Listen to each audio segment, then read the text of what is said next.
as I mentioned, that rent is another big stressor for many people in this province. And we hear all the time from constituents who are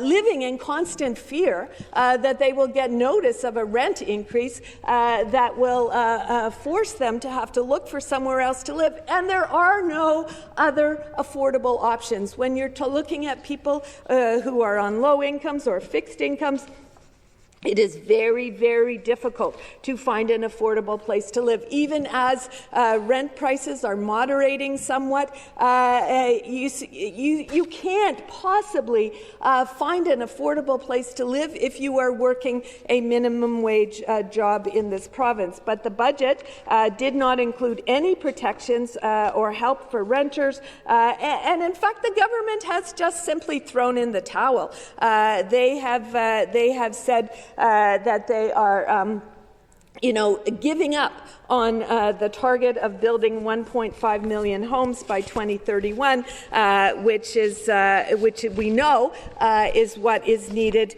in this province. And what happens when you don't have a housing strategy to meet the housing needs of Ontarians? You see homelessness increasing dramatically. And I want to thank the London St. Thomas Real Estate Board for the round table they hosted with my colleagues from London North Centre and London Fanshawe and I, where they talked about the connection between homelessness and the real estate market, because the homelessness crisis impacts market or property values and market stability, and they called for this government to take some concrete actions, like creating a dedicated homelessness task force for the region, to bring all the players together and look at some policy recommendations that could really make a difference. And the homelessness crisis in London, Speaker, continues to worsen. We have 1,900 people who experience homelessness right now. That's a 323% increase since 2015. We have more than 7,000 people on the supportive housing wait list. So, Speaker, it is, it defies logic to try to comprehend why this government didn't take action to try to address the needs of people who are really struggling to find affordable housing. I also want to speak for a moment about the fact that there's nothing in this budget to deal with unfair AGIs.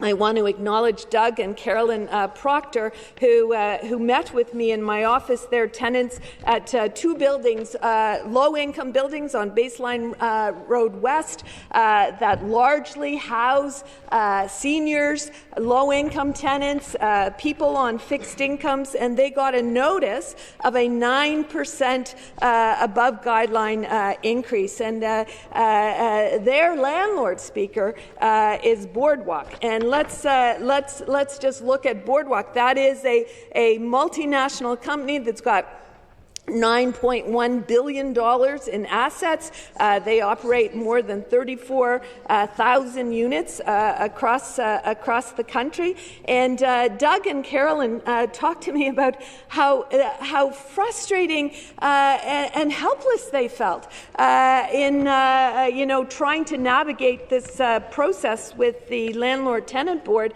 to bring forward the concerns of tenants about this 9% above guideline increase. And they said that they tried to organize tenants. Many tenants were worried that if they participated, writing a letter to go with the package before the Landlord-Tenant Board, that they could end up being evicted. And some tenants in those buildings have just said they can't afford a 9% AGI, understandably.